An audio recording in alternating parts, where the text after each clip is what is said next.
प्रदेश कांग्रेस ने लोकसभा चुनाव में अपनी हार स्वीकार करते हुए कहा कि चुनाव में जीत या हार प्रजातांत्रिक चुनाव प्रणाली की एक स्वाभाविक परिणति है। लोकसभा चुनाव में मतदाताओं ने लोकसभा में विपक्ष में बैठने का जो जनादेश दिया है, कांग्रेस इस जनादेश को सहज रूप से स्वीकार करती है। कांग्रेस के प्रदेश प्रवक्ता के मिश्रा ने पत्रकारों से चर्चा करते हुए कहा कि कांग्रेस विपक्ष में बैठकर जनता के हित में पूरी निष्ठा और ईमानदारी के साथ अपनी भूमिका निभाती रहेगी। 16वीं लोकसभा के गठन के लिए भारतीय मतदाताओं ने आज जो जनादेश दिया है, कांग्रेस सच्चे मन से उसका स्वागत करती है। इतिहास इस बात का साक्षी है कि कांग्रेस ने जनादेश का हमेशा आगे बढ़कर सम्मान किया है, क्योंकि इस जनादेश में भारत के करोड़ों मतदाताओं की भावनाएं, अपेक्षाएं और आकांक्षाएं अंतर्निहित हैं। कांग्रेस चुनाव में जीत और हार दोनों को सहज भाव से स्वीकार करती रही है।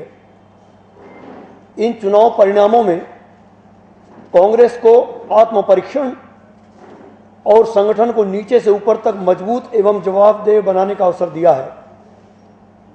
कांग्रेस को विश्वास है कि वह फिर देश और देशवासियों की सेवा के लिए फिर सत्ता में लौटेगी।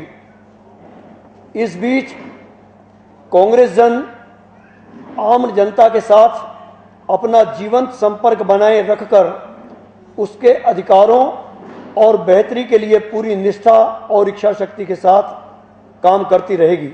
वहीं यूपीए सरकार की सराहना करते हुए मिश्रा ने कहा कि प्रधानमंत्री मनमोहन सिंह और यूपीए अध्यक्ष सोनिया गांधी ने बेहतर से बेहतर योजनाएं दी, अधिकार दिए, प्रदेशों को धन उपलब्ध कराया। इसके बावजूद संगठनात्मक कमजोरी की वजह से कांग्रेस अपनी योजनाओं का क्रियान्वयन और प्रचार प्रसार जनता तक नहीं पहुंचा पाई और इस कमजोरी को सहर्ष स्वीकारते हैं और इस हार पर शीघ्र ही मंथन किया जाएगा। उसमें अध्यक्ष जी ने पूरी बात अपनी अभिव्यक्ति में कर दी है और सार्वजनिक तौर पर हमें इस बात को स्वीकार करने में कोई गुरेज नहीं है और इस बात पर हम इन स्थितियों में भी फख्र महसूस करते हैं कि यूपीए सरकार ने, हमारी नेता आदरणीय सोनिया गांधी जी ने और हमारे प्रधानमंत्री माननीय मनमोहन सिंह जी ने बेहतर से बेहतर योजनाएं दी, अधिकार दिए, प्रदेशों को धन उपलब्ध कराया। बावजूद उसके संगठनात्मक कमजोरी की वजह से हम हमारी योजनाओं का क्रियान्वयन जनता तक नहीं पहुंचा पाए हैं।